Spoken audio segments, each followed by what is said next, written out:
সকাল কিংবা সন্ধে টিফিনে কি খাবেন সেটাই বুঝতে পারছেন না।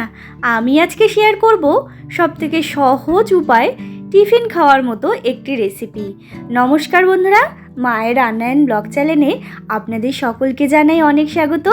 আজ আমি শেয়ার করব একেবারে ঝরঝরে চিড়ের পোলাও রেসিপি। এই রেসিপিটা যেমন চটজলদি হয়ে যায়, খুবই সহজ এবং খেতেও কিন্তু ভীষণ মজাদার। অনেকেই চিড়ের পোলাও অনেক রকমভাবে তৈরি করে থাকেন, তবে আমি যেইভাবে করেছি সেটা শেয়ার করব। আমার রেসিপি জানতে সম্পূর্ণ ভিডিও দেখতে হবে। তো চলুন ঝটপট শুরু করি। তার আগে যারা এখনও চ্যানেলটাকে সাবস্ক্রাইব করেননি তারা অবশ্যই চ্যানেলটাকে সাবস্ক্রাইব করে পাশে থাকা বেল আইকনটা ক্লিক করে রাখবেন।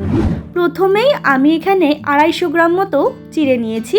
আর চিড়েটা কিন্তু পাতলা চিড়ে নেওয়া যাবে না, একটু মোটা চিড়ে যেটা হয় সেটা নিতে হবে। এরপর ভালো করে আমি 4 থেকে 5 বার মতো চিড়েটাকে কষলে কষলে ধুয়ে নেব, যেহেতু চিড়ের মধ্যে প্রচুর পরিমাণে নোংরা থাকে। তো দেখে বুঝতেই পাচ্ছেন চিড়েটা কিন্তু ধোয়া কমপ্লিট।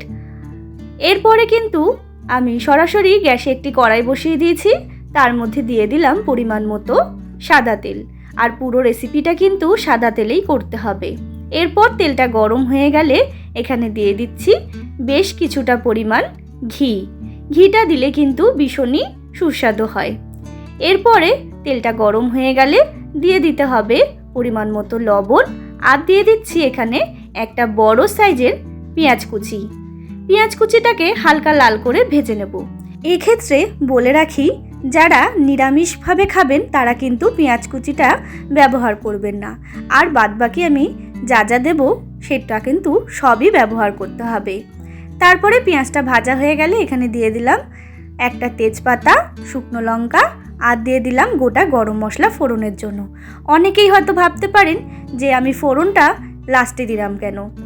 ফোড়নটা আগে দিলে কিন্তু ফোড়নটা একেবারে পুড়ে যেত, তাই জন্য কিন্তু আমি লাস্টে দিলাম। তারপর দিয়ে দিলাম আমি এখানে কাজু বাদাম আর কিশমিশ। কাজু বাদাম আর কিশমিশটাও কিন্তু এখানে ভেজে নিতে হবে। এরপর আমি দিয়ে দিচ্ছি ধুয়ে রাখা চিড়েগুলো। চিড়েটাকে দিয়ে কিন্তু একটু নাড়াচাড়া করে নেব, যাতে চিড়েটার মধ্যে সমস্ত উপকরণ খুব ভালো মতো মিশে যায়। তো দেখুন বন্ধুরা, চিড়েটা দিয়ে একটু নাড়াচাড়া করে নিয়েছি। তারপরে দিয়ে দিচ্ছি সামান্য পরিমাণ হলুদ গুঁড়ো, আর দিয়ে দিচ্ছি পরিমাণ মতো চিনি। আপনারা সবাই জানেন সাধারণত পোলাও কিন্তু একটু মিষ্টি মিষ্টি হয়, সেটা খেতে ভীষণই ভালো লাগে। আপনারা এখানে চাইলে কাঁচা লঙ্কাও ব্যবহার করতে পারেন। তারপর দিয়ে দিলাম কিছুটা চিনেবাদাম। এবার কিন্তু মেশানোর পালা।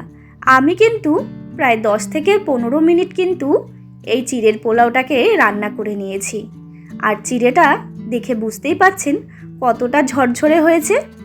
তো বন্ধুরা, আমার কিন্তু একেবারে রেডি হয়ে গেছে এই চিড়ের পোলাও রেসিপিটা। খুবই সহজ এবং চটজলদি কিন্তু এই রেসিপিটা হয়ে যায়। তো বন্ধুরা, বাড়িতে এইরকমভাবে চিড়ের পোলাও তৈরি করে অবশ্যই ছোট থেকে বড় সকলকে খাওয়ান। ভীষণই পছন্দ করবে সবাই। খুবই টেস্টি হয় রেসিপিটা এবং ভীষণ চটজলদি রেসিপি বলতে পারেন।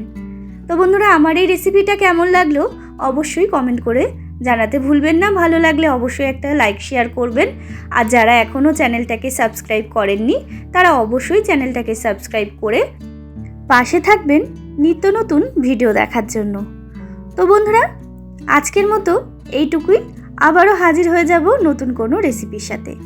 ততক্ষণের জন্য ভালো থাকবেন, সুস্থ থাকবেন। ধন্যবাদ।